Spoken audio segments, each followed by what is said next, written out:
दोस्तों नमस्कार। 1857 और मेरठ इस श्रृंखला को लेकर आज फिर हम आपके सामने हाजिर हैं। प्रोफेसर के शर्मा आज कई उन किस्सों और कहानियों के साथ यहाँ मौजूद हैं जो आमतौर पर नई पीढ़ी को बताई नहीं जाती। अंग्रेज़ों ने तो जिनको छुपाया ही, लेकिन हमारे देश के इतिहासविदों ने भी, हमारे देश की सरकारों ने भी और समाज ने भी नई पीढ़ियों तक इन कहानियों और किस्सों को जिस तरह से ले जाना चाहिए था पहुंचाने का काम नहीं किया।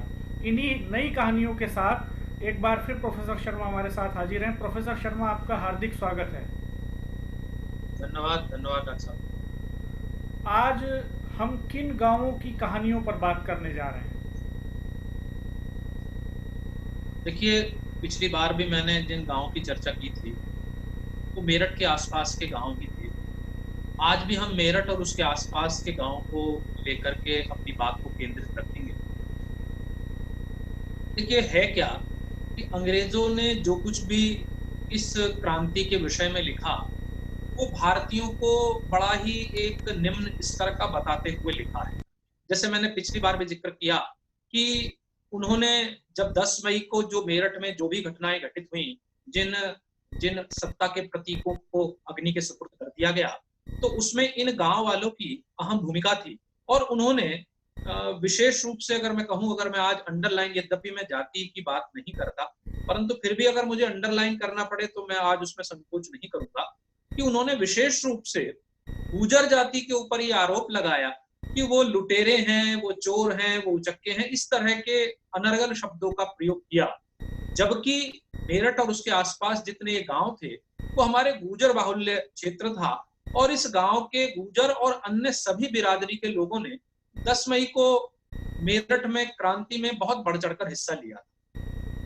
तो अब क्या है कि अगर ये लुटेरे ही हैं, अगर हम उनकी बात मान लें, तो वो अपनी ही बात को कंट्राडिक्ट भी करते हैं। कैसे कंट्राडिक्ट करते हैं, ये एक छोटा सा एग्जांपल हमारे सामने आता है कि जब ये 10 मई को घटनाएं घटित हो गई, तब मेरठ के कलेक्टर एक ज्वाइन करते हैं मिस्टर डल्लप, और जो कैंट के प्रभारी हैं मेजर विलियम, वो मिलकर के एक सेना का गठन करते हैं जिसका नाम वो खाकी रिसाला रखते हैं। वो सेना का गठन इसलिए करते हैं ताकि इस क्रांति को दबाया जा सके, इस क्रांति के अवशेषों को समाप्त किया जा सके। और विशेष रूप से जो उस सेना का गठन होता है, वो सबसे पहला आक्रमण 4 जुलाई को ये जो 3 गांव हैं, एक पांचली है, एक घाट है और एक नगला है, इनको केंद्रित करके सर्वप्रथम इन पर 4 जुलाई को आक्रमण किया जाता है।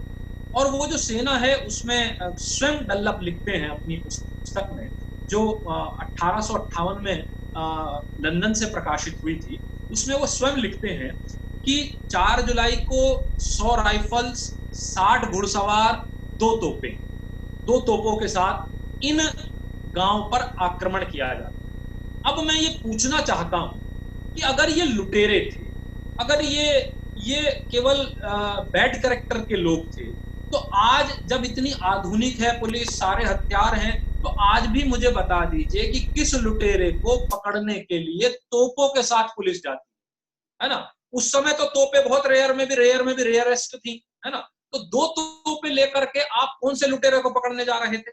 इसका मतलब क्या है कि आप उन लोगों को बदनाम करने की साजिश कर रहे हैं। अंग्रेजों ने उन लोगों को बदनाम करने की कोशिश की जिन्होंने उनके विरुद्ध भारतीय अस्मिता को बचाने के लिए झंडा बुलंद किया।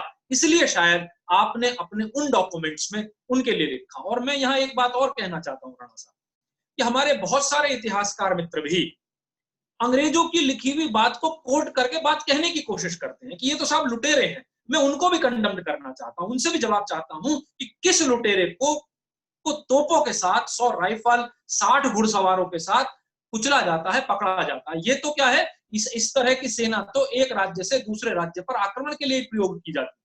तो पांचली पर जब सुबह आक्रमण किया इस खाकी रिसाला नामक सेना ने, तो कहते हैं कि वो खुद लिखते हैं कि जैसे ही उन्होंने गांव में प्रवेश किया तो जो भी व्यक्ति उन्हें मिला उसको उन्होंने मार दिया। उसकी कोई संख्या उन्होंने यहाँ नहीं बताई। उसके बाद वो गांव में प्रवेश करते हैं।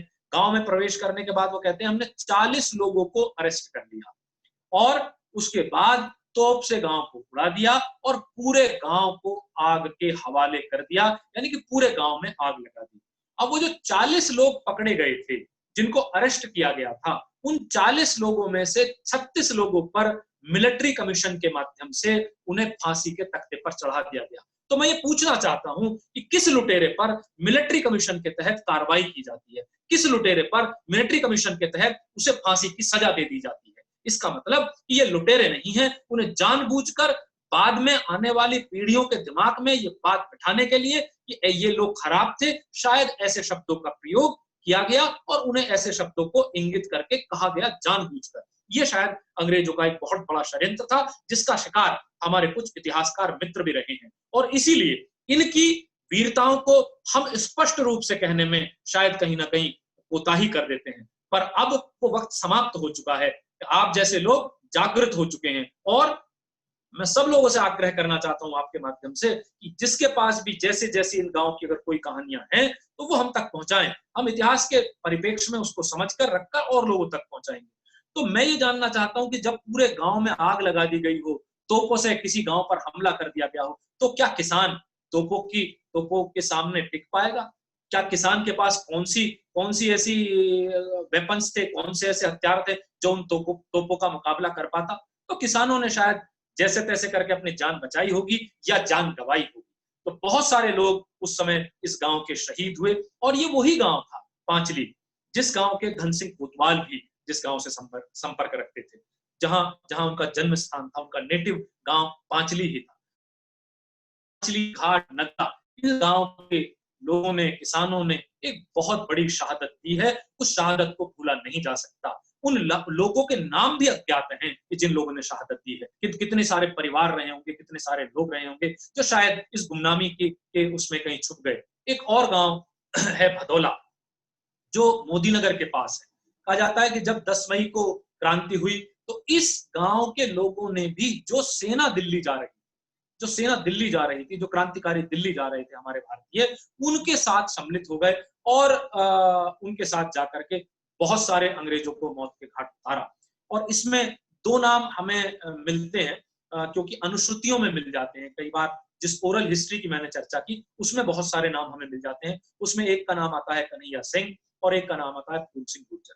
तो इन लोगों को कहते हैं बाद में पकड़ लिया गया, बाद में फांसी पर चढ़ा दिया गया। और अंग्रेजों ने एक काम और किया कि जिन जिन लोगों ने क्रांति की थी उन सबकी प्रॉपर्टी, जमीनें जब्त कर ली गई, और वो उनको फांसी पर तो चढ़ाया, आगे आने वाली पीढ़ी भी, जिस किसान की अगर जमीन छीन ली जाए, आप उससे अंदाजा लगा के देखिए उसकी क्या हालत हुई। तो इन किसानों की जमीन भी जब्त की गई, इन्हें फांसी पर भी चढ़ाया गया, और इन्होंने न जाने कितने बलिदान दिए। परंतु अफसोस कि आज इतिहास में जो इतिहास का मेन स्ट्रीम हिस्ट्री है, उनका शायद नाम भी कहीं नहीं लिया जाता। यानी अंग्रेजों ने हमारे क्रांतिकारियों को, उन नौजवानों को जो गांव-गांव अंग्रेजों की सत्ता को उखाड़ने के लिए लड़ रहे थे, उनको लुटेरा बताया, उनको फांसी पर चढ़ाया, उनकी जमीनें जब्त कर ली गई। शोषण की ये कहानी, लूट मार की ये कहानी यहीं पर खत्म नहीं हुई, और अंग्रेज इस क्रांति के खिलाफ लगातार काम करते रहे, और हमारे रणबांकुरों ने भी हार नहीं मानी, वो लड़ाई को दिन पर दिन तेज करते रहे।